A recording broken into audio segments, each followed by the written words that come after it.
Bonsoir à toutes et à tous et ravi de vous retrouver pour ce nouveau numéro de votre émission au cœur de l'actu.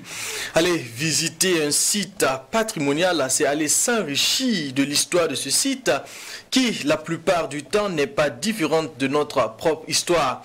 Ces propos ne sont pas de moi mais plutôt du ministre d'État, ministre de la Culture, Rim Talba Jean-Emmanuel Ouedraogo. Pour favoriser et encourager les Burkinabés à fréquenter ces différents sites, le chef du gouvernement a lancé le 18 avril dernier l'édition 2 du mois du patrimoine burkinabé. Il faut noter qu'avec plusieurs activités menées, il a refermé ses portes ce 18 mai 2024 à Koupela, dans le centre-est, sous la présidence du ministre de la Culture. Eh bien, après 2 éditions avec le gouvernement de la transition, quel bilan peut-on faire? C'est autour de ce thème que nous allons nous entretenir aujourd'hui. Et pour ce faire, je reçois sur mon plateau 2 invités que je m'en vais vous présenter. Et j'ai à ma droite Mokhtar Sanfo, il est directeur général de la culture et des arts. Bonsoir et bienvenue. Bonsoir, monsieur Kwama. Et à ma gauche, nous avons Sabri, c'est comme ça qu'on appelle? Sabari. Christian Dao, il est directeur général du Musée national. Bonsoir et bienvenue. Bonsoir, merci. Alors Sabari, c'est sûr que c'est un Djoula. Bien sûr, Djoula, Bobo, c'est Sougouri. Ok, d'accord. Alors merci pour planter le décor, mesdames et messieurs. Nous allons ensemble suivre la cérémonie d'ouverture du mois du patrimoine et on revient pour continuer cette émission. C'est parti pour 30 jours de valorisation du patrimoine burkinabé. Cette activité qui se tient du 18 avril au 18 mai 2024 sur tout le territoire national vise à promouvoir ses richesses endogènes. Le lancement officiel du mois du patrimoine burkinabé a été présidé par le chef du gouvernement au musée national. La présentation du logo du mois et la visite des habitats du Faso ainsi que des expositions ont été les moments forts de cette cérémonie. Il n'y a pas de développement sans enracinement culturel. Voilà. Celui qui ne sait pas d'où il vient, ne sait pas qui il est et ne sait pas où il va. Mais un message important encore du président. Il a dit que l'enracinement culturel ne veut pas dire le mépris des autres cultures. Non. Il faut s'enraciner culturellement pour s'ouvrir aux autres sans se perdre. Parce que si vous n'êtes pas enraciné, et vous ouvrez aux autres, vous allez vous perdre. Donc voilà le message fondamental du chef de l'État. Il a dit, le développement de notre propre culture, l'enracinement culturel ne veut pas dire chauvinisme culturel, mais plutôt enrichissement culturel pour s'ouvrir aux autres en restant soi-même. Donc nous devons affirmer notre culture pour qu'elle soit attrayante et pour qu'elle puisse attirer d'autres vers notre culture. La 2e édition du mois du patrimoine burkinabé connaît des innovations, parmi lesquels on note l'introduction d'ambassadeurs pour renforcer l'aspect inclusif de l'événement, la célébration de la journée internationale des monuments et des sites à Zignaré, la journée internationale des musées à Koupela, ainsi que la journée des coutumes et traditions. Au cours de ce mois du patrimoine burkinabé, nous sommes tous exhortés à visiter nos espaces et sites patrimoniaux, notamment les musées, les cours des rois et chefs traditionnels, les enceintes religieuses, et cela dans la perspective de renouer avec notre histoire. Aux artistes, artisans, créateurs et créatrices d'une manière générale, il vous appartient de démontrer l'importance de nos cultures. À cet effet, je vous invite à intensifier vos efforts dans la création en vous inspirant des contenus de notre patrimoine culturel dans toute sa diversité. C'est un honneur pour moi aujourd'hui d'être ambassadeur pour le mois du patriotisme burkinabé. Je pense que je pourrais gérer cette tâche parce qu'avec 5 titres mondiaux, c'est dans mes habitudes vraiment de porter haut le drapeau du Burkina Faso. Et aujourd'hui déjà j'étais sur un des sites touristiques et voilà, on va promouvoir. C'est très important voilà, non seulement d'aimer son pays, d'aimer sa culture et faire la promotion vraiment de son pays. Placé sous le thème « L'éducation au patrimoine, facteur de cohésion sociale au Burkina Faso », ce mois du patrimoine a pour ambassadeur Iron Bibi, KPG et Miss Tania. Alors voilà, un mois durant, on va dire que le Burkina Faso a vibré au rythme du patrimoine burkinabé. Deuxième édition du genre Mokhtar Sanfo. Alors dites-nous quelle est l'importance même de la célébration du mois du patrimoine au Burkina Faso. Okay. Merci bien, M. Kwama. Et si vous me permettez, je vais traduire toute ma reconnaissance à Malialchi, qui nous a permis donc d'être là ce soir et d'échanger donc avec vous et d'échanger avec tous ceux qui nous suivent également. Je vais également aussi vous traduire nos remerciements pour tout le travail de reportage, tout le travail d'investissement personnel que vous faites pour diffuser l'information à l'endroit donc de l'ensemble des Burkinabés.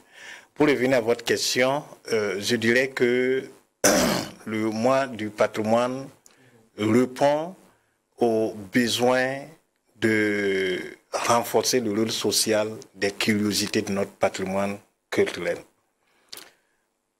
Alors, le rôle social du patrimoine ne peut s'exprimer que lorsque ceux-ci sont fréquentés donc par le public.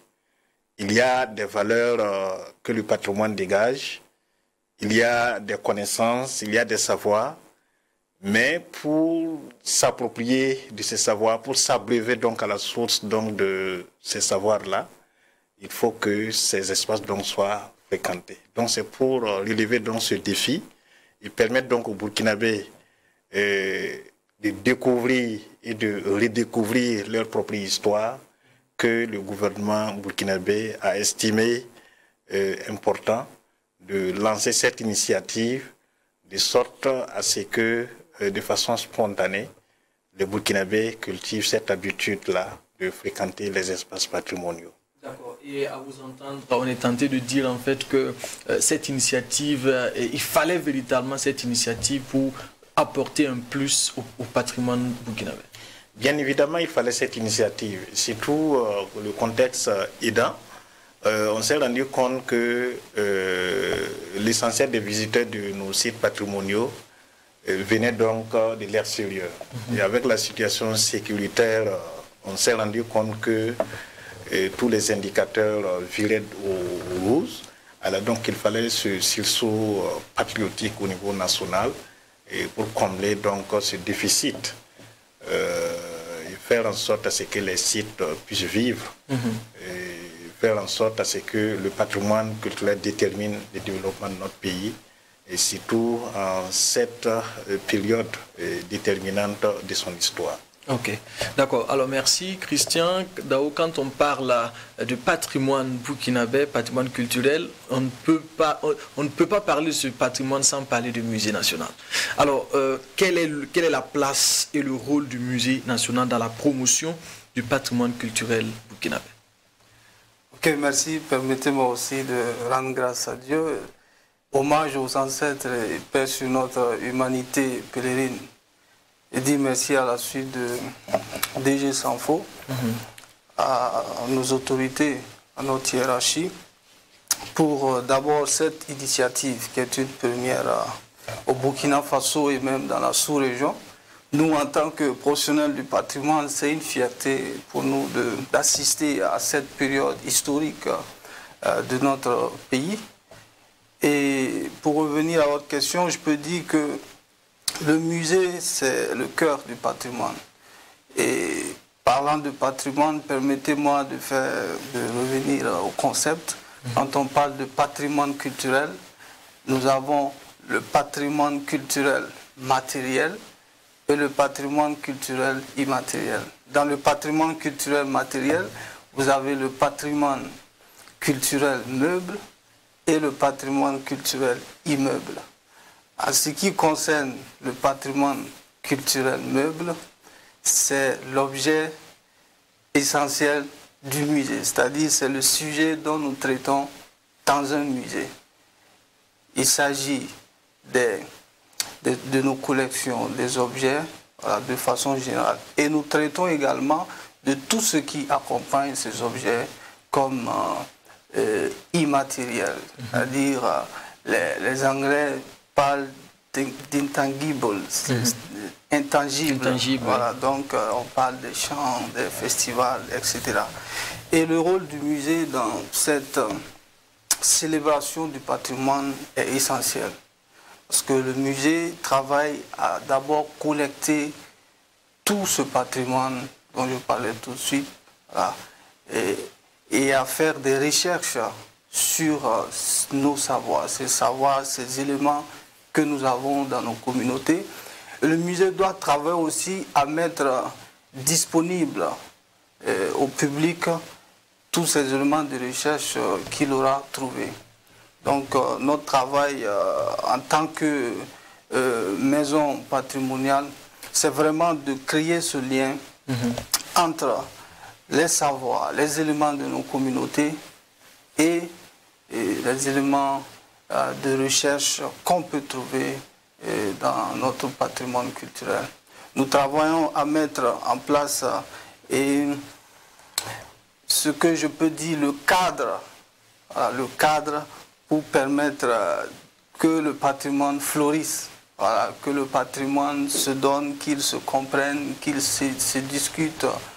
Et c'est vraiment un moment important pour nous d'accueillir la célébration, l'ouverture de ce mois.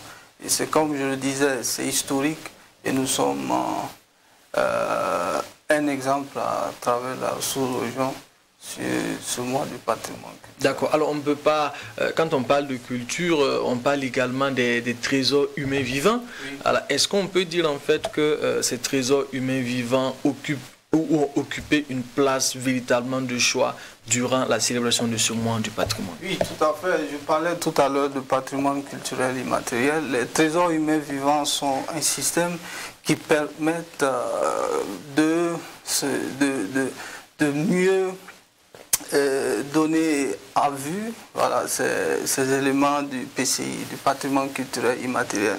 Et c'est un système qui a été aussi mis en place.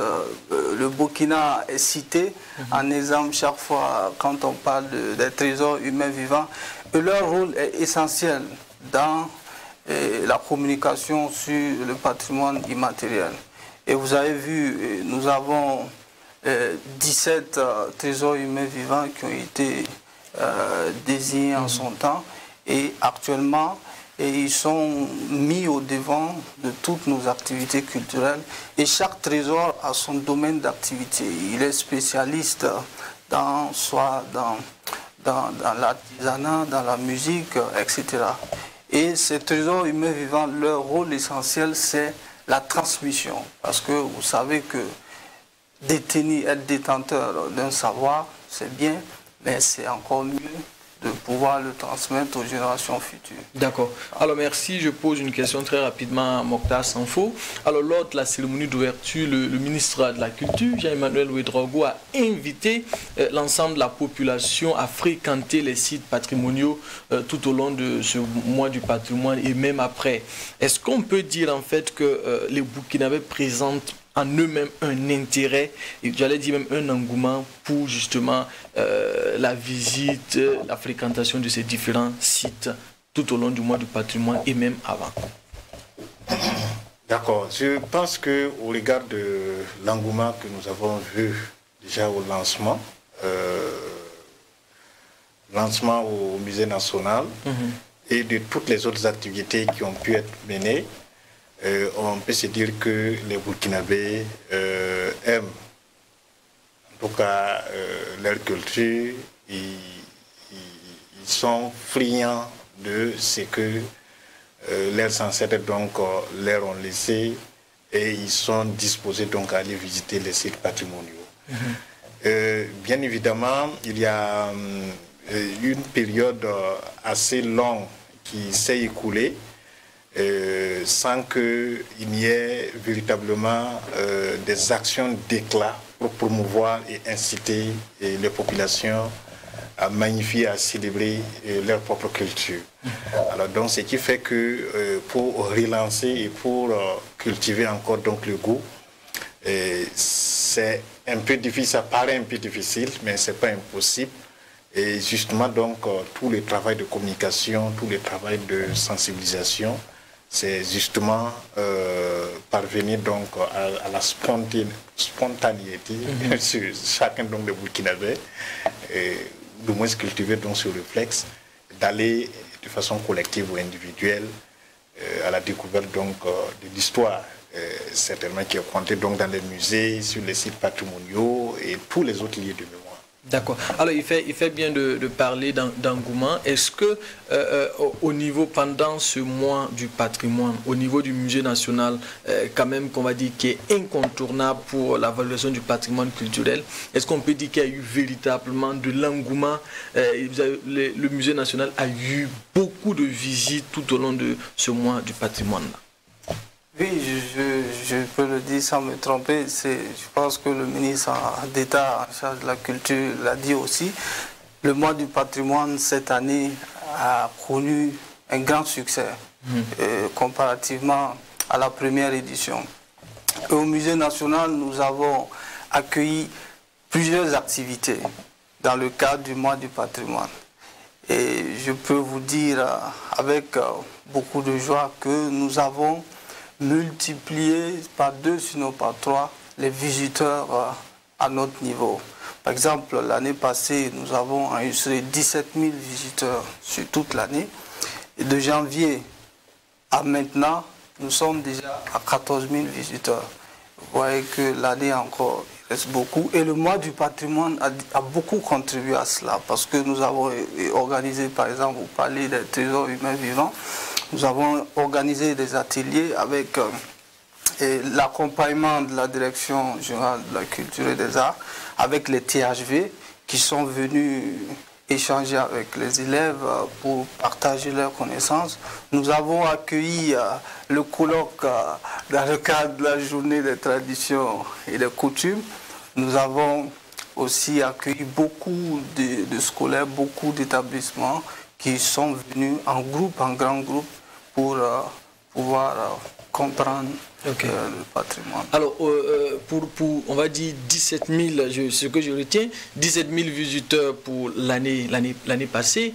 Alors, pour un pays qui est reconnu pour sa culture, est-ce qu'il ne faudrait pas, j'allais dire, repenser l'éducation des Burkinabés en ce qui concerne même la valorisation du patrimoine culturel? Justement, c'est tout notre combat et c'est pourquoi nous ne cesserons jamais de dire notre fierté face à cette institution, c'est-à-dire le mois du patrimoine, qui vient quand même donner la fibre au Burkinabé.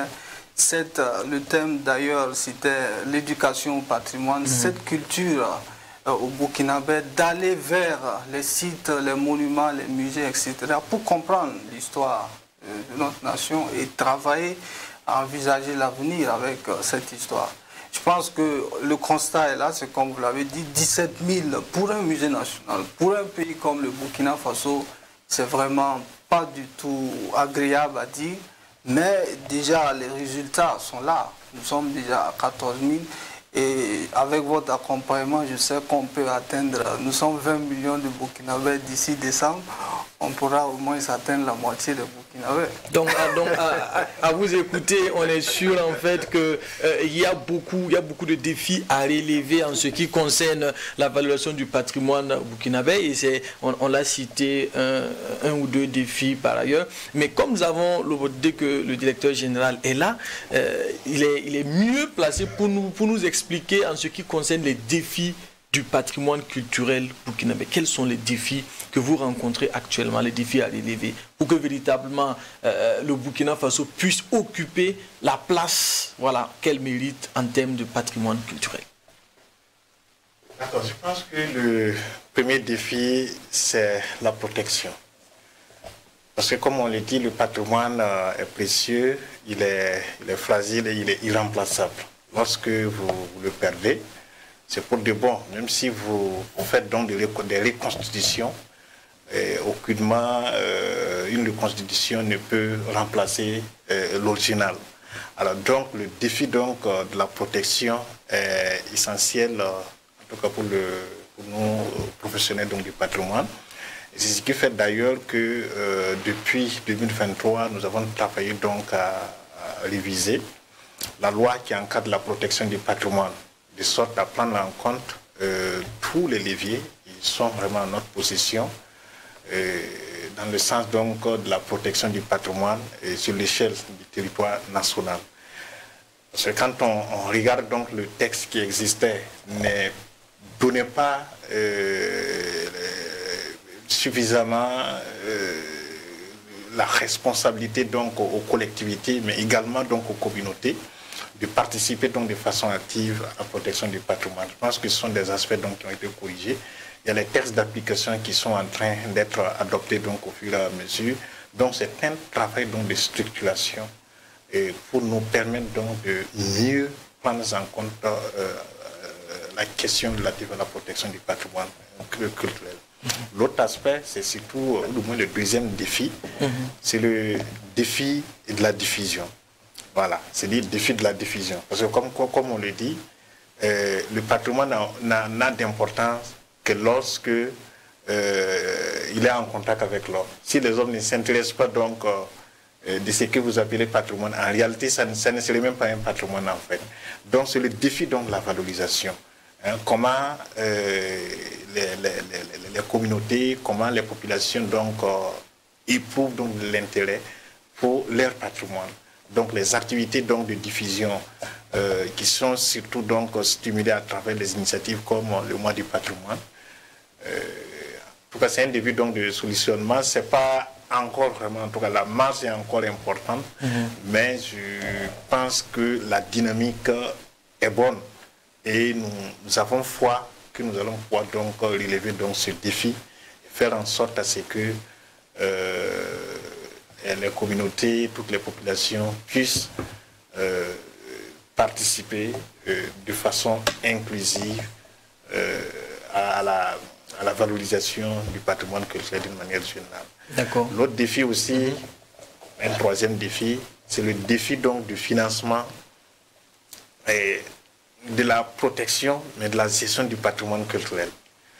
Parce que comme on le dit, souvent on dit, mais si vous arrivez donc à prévenir donc le mal, ça vous coûte moins cher que lorsque vous vous mettez donc à réparer donc le mal. Mais on se rend compte que on a pas mal donc de biens qui sont en situation de délabrement et de dégradation très avancée. C'est-à-dire que le travail donc de réhabilitation va nécessiter donc beaucoup de moyens. Et cela ne peut être fait par le gouvernement à lui seul. Il faudrait donc que tout un chacun donc puisse apporter donc du sien pour qu'on puisse apporter en tout cas la thérapie appropriée aux défis de protection et aux défis donc de valorisation du patrimoine. D'accord. Alors, autant de défis à relever pour la valorisation j'allais dire, du patrimoine culturel, d'où justement l'initiative du mois du patrimoine. Et au musée, on est d'accord qu'il y a eu beaucoup d'activités qui ont été menées par rapport qui rentrent en ligne de compte avec ce mois du patrimoine. Et au niveau du musée, quelles ont été, entre griffes, très rapidement, les activités phares qui ont accompagné ce mois du patrimoine? Donc, tout de suite, je dirais que l'activité qui a attiré le plus l'attention, c'est le colloque qui s'est tenu les 13 et 14 mai plutôt, au Musée national. Et ce colloque était très attendu tout simplement parce que vous savez que la journée du 15 mai a suscité beaucoup d'engouement. Et donc, quand on a annoncé ce colloque organisé par la DGCA, les uns et les autres contactaient le musée national pour savoir comment y participer, etc. Et on a vu ce jour que la salle a refusé du monde.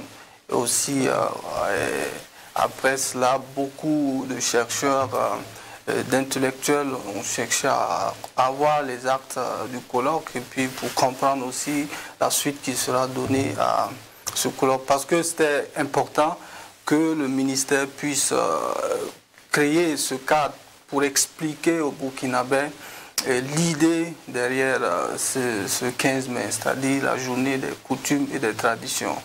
Et vous avez vu que ça partait un peu dans tous les sens, donc il était nécessaire qu'il y ait voilà, ce cadre pour permettre à tout un chacun de prendre le bon bout. D'accord. Pas de souci, on y reviendra peut-être très rapidement au cours de cette émission. Donc c'est vraiment l'événement qui a marqué. D'accord. Et la question qui me vient en tête, c'est vrai, une chose est de préserver ce patrimoine. On voit qu'il y a beaucoup d'efforts qui sont faits, que ce soit à votre niveau, que ce soit au niveau du musée. Et vous l'aviez dit quand on est en train de parler des défis, il faut véritablement la contribution du peuple burkinabé.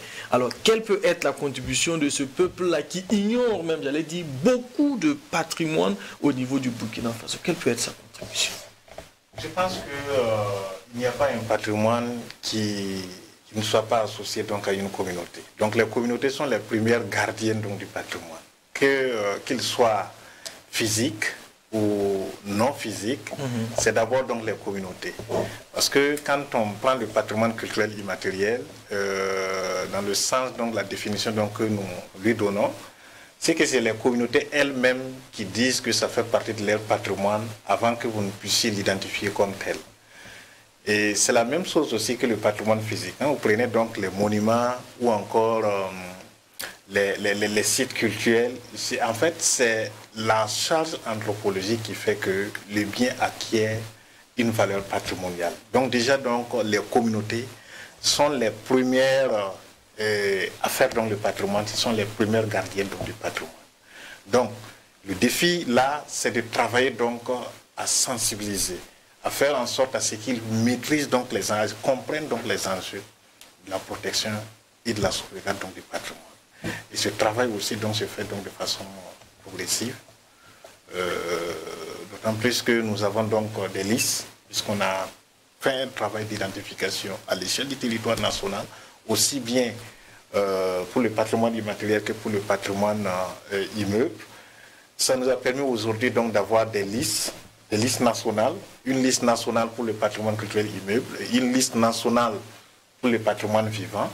Et sur la base donc de ces listes, nous travaillons donc à ce que les gens les découvrent, les gens les comprennent, les gens les connaissent même d'abord, et pour mieux participer donc à la sauvegarde aux côtés donc de l'État. D'accord. Et ce qui est intéressant dans ce qu'il vient de dire, il dit en fait que les communautés sont les premières gardiennes justement de ce patrimoine culturel-là. Et ce qu'on entend souvent dire, même il y a souvent polémique en ce qui concerne le retrait de certains patrimoines pour venir justement les mettre au niveau du musée. Alors, vous qui êtes là aujourd'hui, comment se fait par exemple, j'allais dire, le retrait d'un patrimoine par rapport à que ce soit dans une communauté pour venir être exposé au niveau du musée national?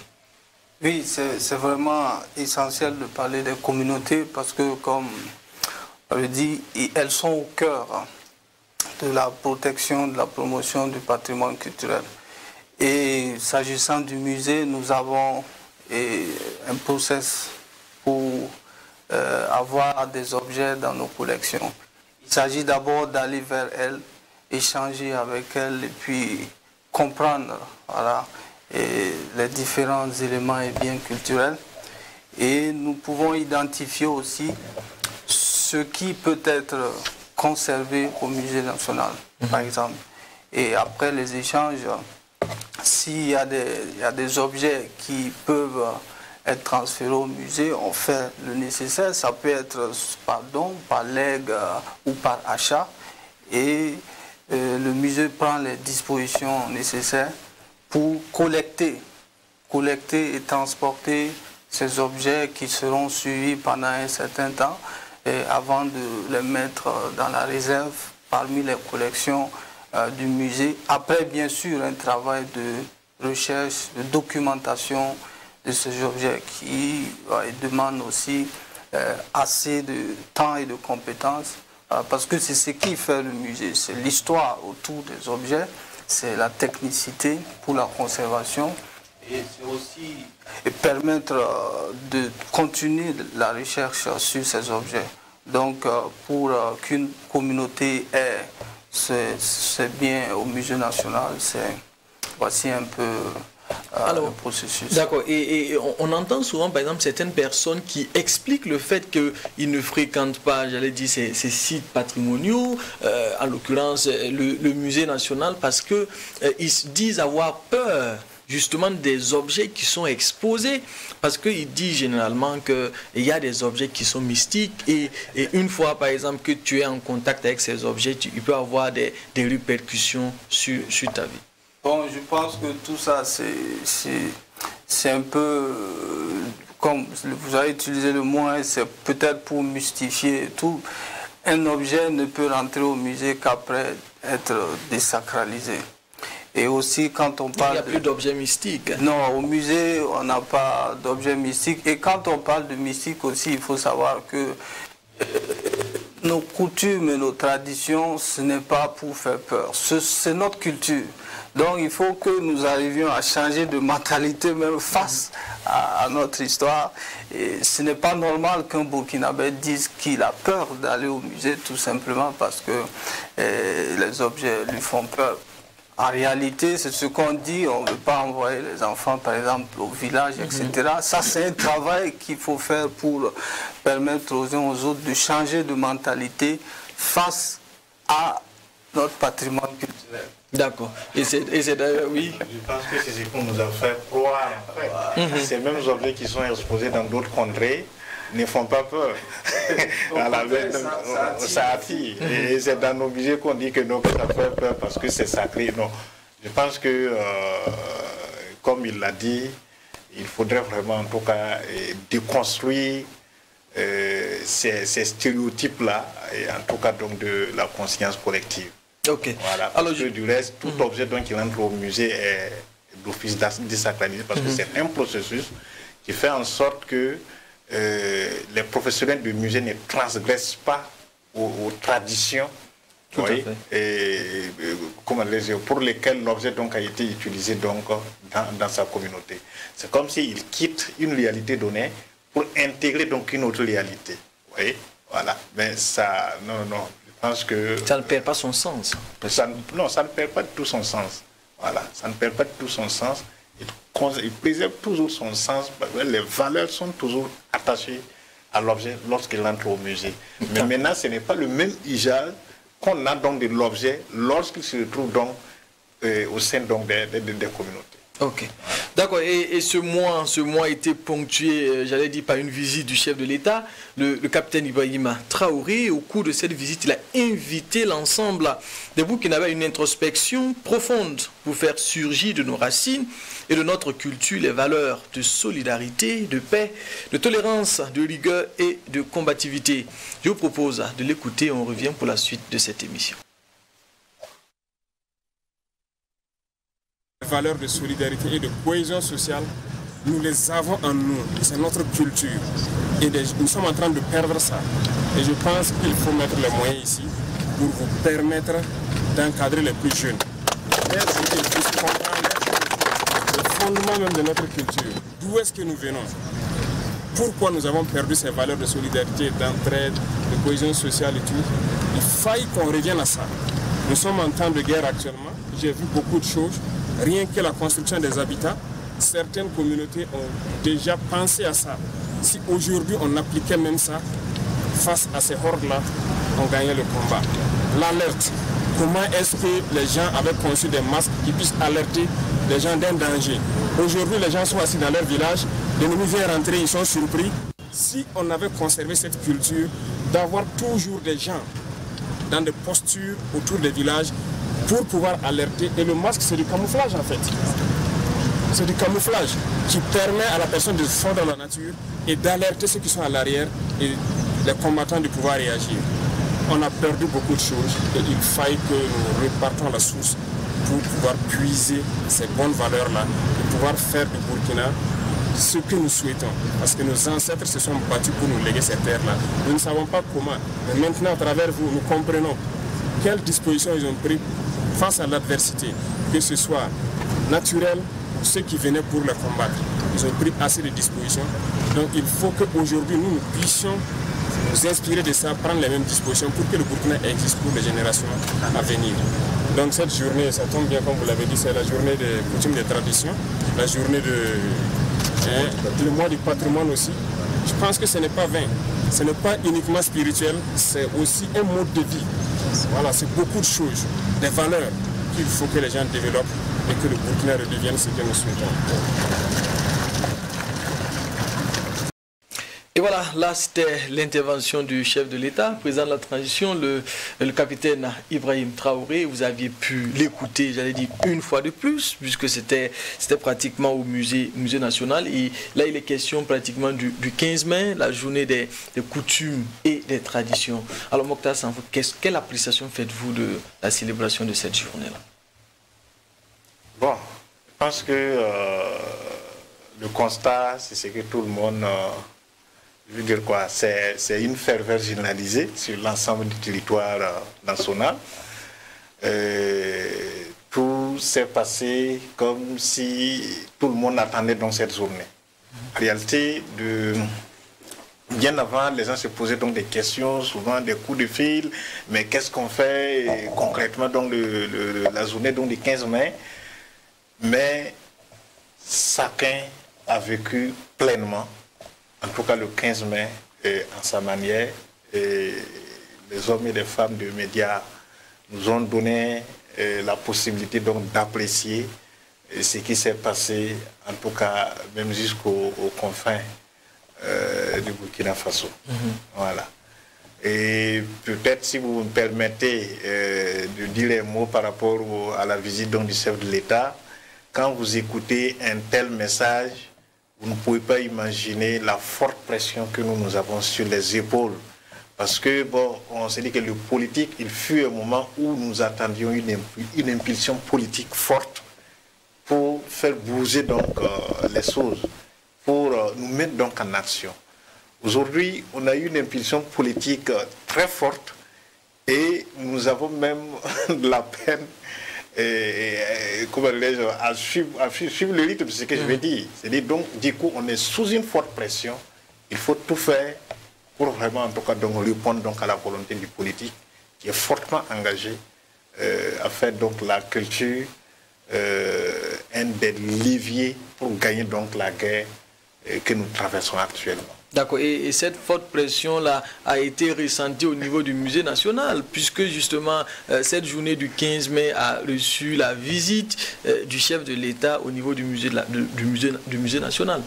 Oui, bien sûr, nous avons reçu le chef de l'État avec beaucoup d'émotion, il faut le dire, parce que c'est une première, ce sera de le dire, au Burkina Faso, qu'un chef de l'État vienne, bon, nous ne sommes pas au musée, aille au musée national.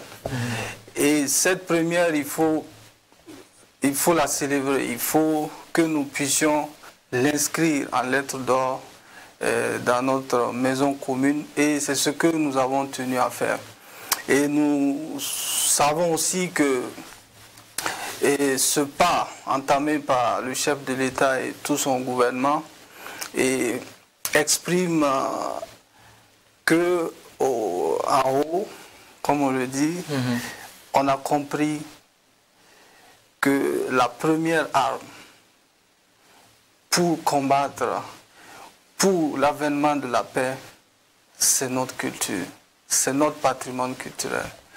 Et cette base déjà étant posée, je pense que tout le reste ne peut venir que de soi. Donc c'est avec beaucoup d'émotion, beaucoup de fierté que nous avons reçu cette visite. Et nous pensons que c'est vraiment une histoire nouvelle de la muséologie que nous sommes en train d'écrire en ce moment.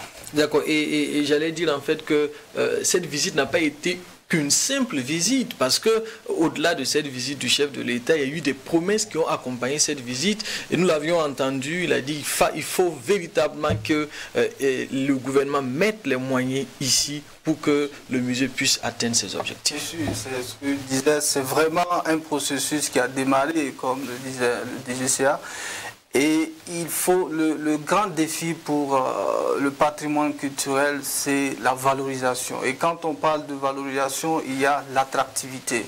Et l'attractivité, c'est vraiment les infrastructures. Au Musée national, nous avons ce besoin qui est là. Nous sommes sur un site de 29,94 hectares. Et ce site doit être mis en valeur. C'est ce que le chef de l'État a promis de faire aussi. Et nous sommes déjà sur ce dossier pour que, comme le disait le professeur Joseph Kizerbo, nous puissions infrastructurer notre culture. Et ce combat, ça ne doit pas être celui du gouvernement seulement, ça doit être un combat de tous les Burkinabés. Nous devons être fiers de contribuer à la construction d'un musée qui nous ressemble, d'un musée qui fait la fierté de tous les Burkinabés et qui nous donnera envie d'envoyer nos invités chaque fois qu'ils sont là. D'accord. Et Mokhtar Sanfo, là, le Burkina mène un combat, j'allais dire, de valorisation de la culture burkinabé, du patrimoine burkinabé, dans un contexte de crise sécurité assez difficile.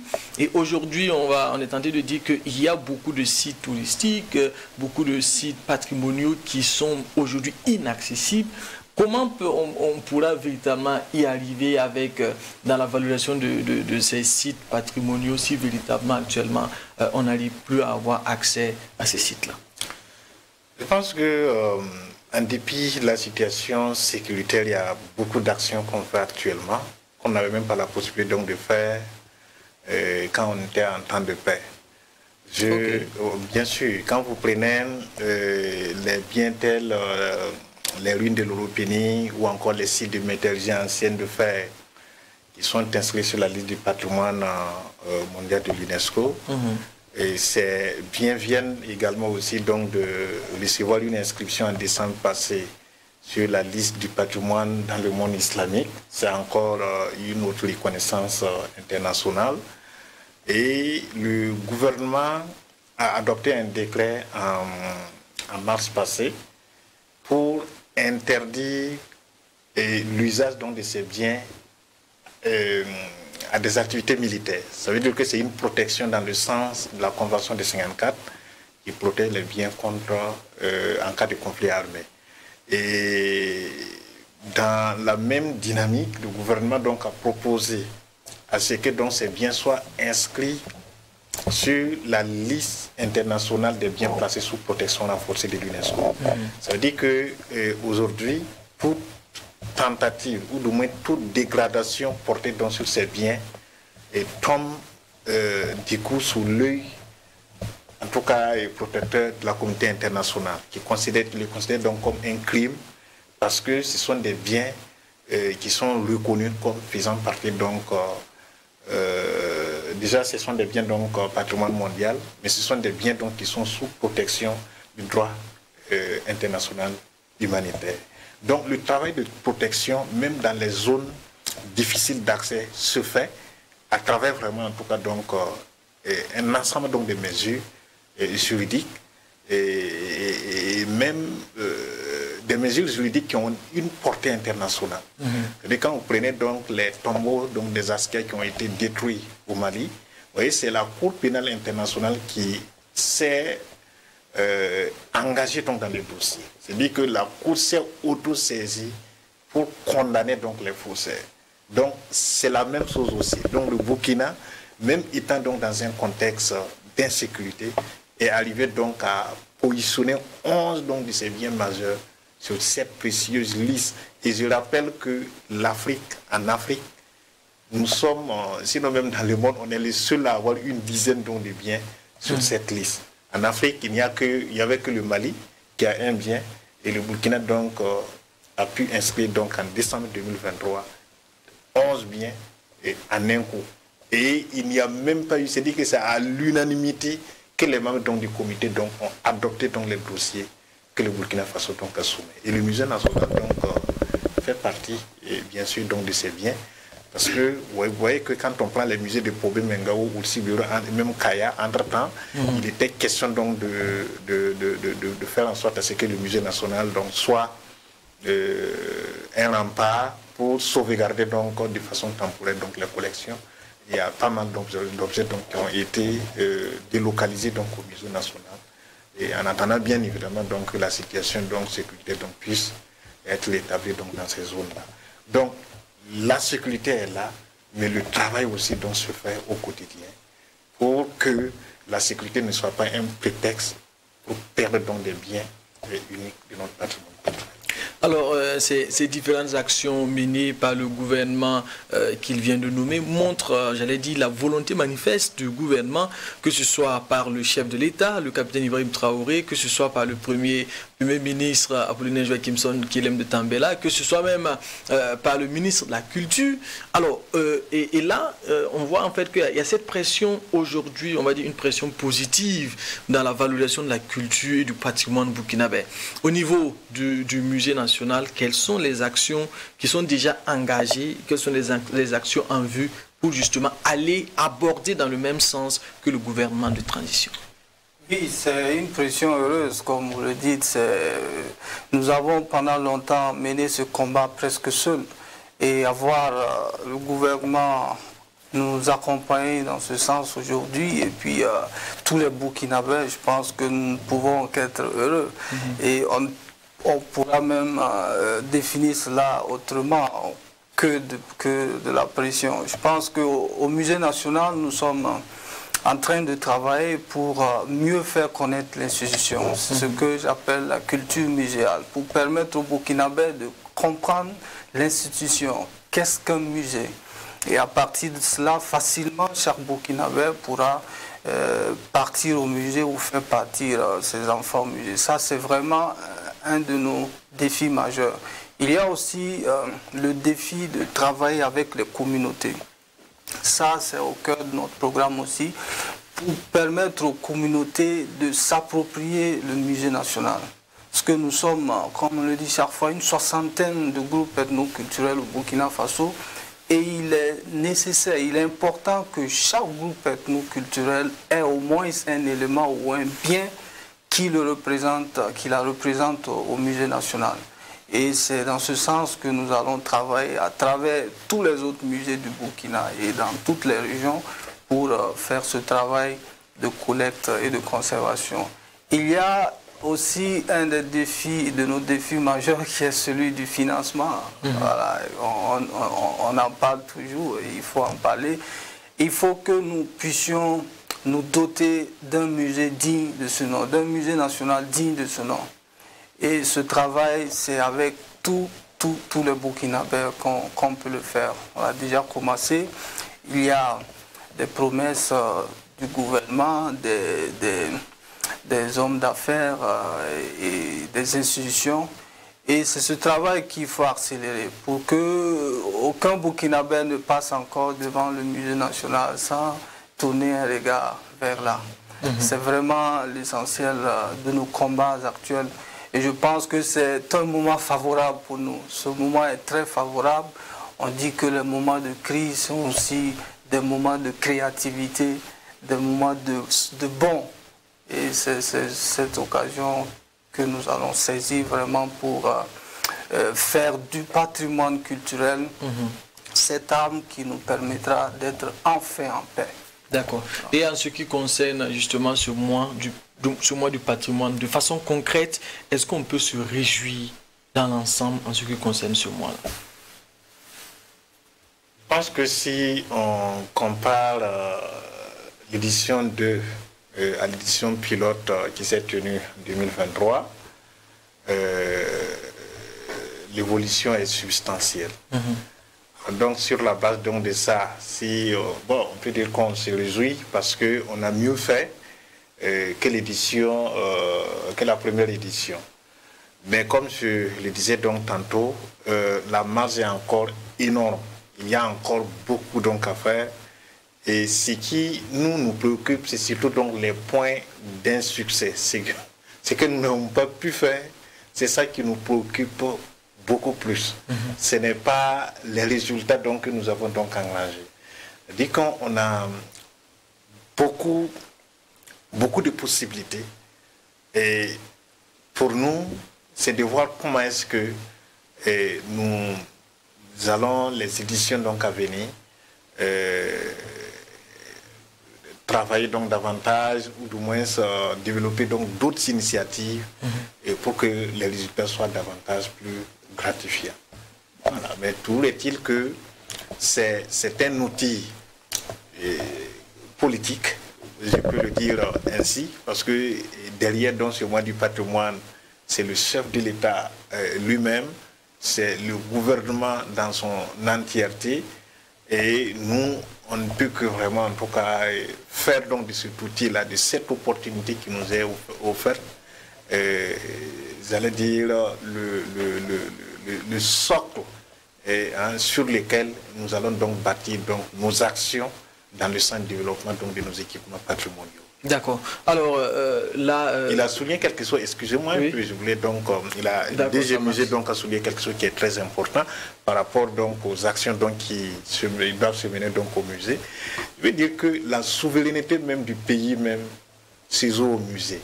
Parce que si nous avons besoin qu'à travers le territoire national, nous puissions avoir donc, des espaces, une capacité d'accueil très importante pour sauvegarder les biens dont la plupart se trouvent toujours donc, dans les communautés, avec tout le risque qu'on a actuellement, le risque donc, de trafic illicite donc, des biens culturels, il faudrait donc commencer donc, au musée national. Si le musée national lui-même a des capacités limitées, comment il serait possible de pouvoir donc encadrer et accompagner donc les autres musées qui sont donc installés donc dans les différentes provinces. D'accord. Alors autant de défis à relever en ce qui concerne le musée national.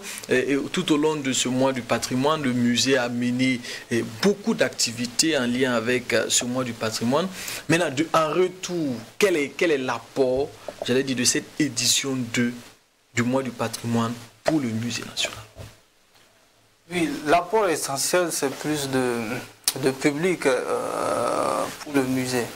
Et je pense que ça a aussi permis, et en lien avec le thème du mois du patrimoine, aux Burkinabés de mieux comprendre le patrimoine. Moi, je suis très heureux de voir des jeunes parler du patrimoine culturel sur les réseaux sociaux et autres.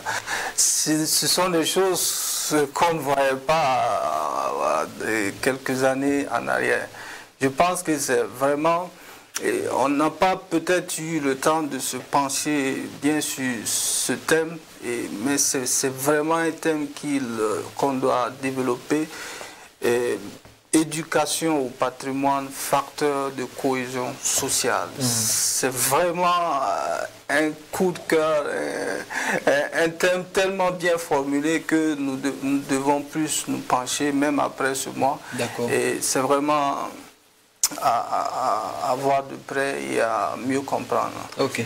Alors très rapidement en termes de perspective, parce que vous l'aviez souligné tout à l'heure, ce n'est pas ce que vous avez pu faire de bien qui vous intéresse, mais c'est les imperfections. Et c'est sûr que la clôture s'est tenue la semaine dernière. C'est sûr que déjà il y a des imperfections que vous avez déjà pu noter. Alors quelles sont les perspectives pour les éditions à venir? Les perspectives, je pense que l'une des innovations donc, de cette édition, c'était l'institution des ambassadeurs du mois du patrimoine. Alors, donc, les perspectives, c'est toujours donc, dans la même dynamique. Comment faire en sorte à ce que le mois du patrimoine ait un caractère populaire, que dans les villages les plus reculés, dans les familles, que tout le monde puisse vraiment en tout cas savoir ce que c'est que le mois du patrimoine. Que tout le monde puisse comprendre donc sa responsabilité et quant à la sauvegarde donc, du patrimoine culturel.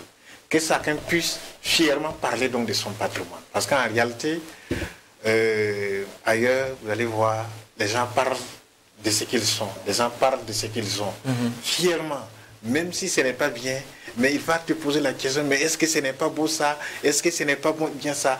Tu es obligé donc de dire que c'est bien donc avec lui, même si ce n'est pas bien. Nous voulons aussi donc que les Burkinabés puissent vraiment en tout cas donc avoir cette fierté-là et de parler de leur patrimoine, de parler donc de leur culture, parce que c'est ça aussi qui fait partie de la grandeur d'un pays. D'accord, et on termine rapidement avec Christian Dao, en ce qui concerne maintenant le musée national. Quelles sont vos attentes? Oui, on le dit hein, dans les pays développés, après le ministère des Affaires étrangères, la porte d'entrée dans un pays, c'est le musée national. Okay. Voilà, donc notre rêve pour ce musée, c'est qu'il soit vraiment cette porte d'entrée digne des Burkinabés. Voilà, donc, comme on le dit, c'est un outil, c'est un instrument de souveraineté et nous devons le comprendre comme tel. D'accord, en tout cas, merci à vous. Nous sommes pratiquement à la fin de cet entretien. Merci à vous d'être passé sur notre plateau. Et vous, fidèles, merci. Et vous, fidèles téléspectateurs, le chef de l'État a invité l'ensemble des Burkinabés à une introspection profonde pour faire surgir de nos racines et de notre culture les valeurs de solidarité, de paix, de tolérance, de rigueur et de combativité. Et pour y arriver, il faut visiter les sites patrimoniaux du Burkina Faso pour véritablement avoir nos racines et nos cultures pour le rayonnement du Burkina Faso, la terre de la culture, la terre du patrimoine culturel mondial, j'allais dire comme ça. Merci à vous de nous avoir suivis. On se donne rendez-vous pour le prochain numéro la semaine prochaine, Dieu le voulant. Au revoir et à la prochaine.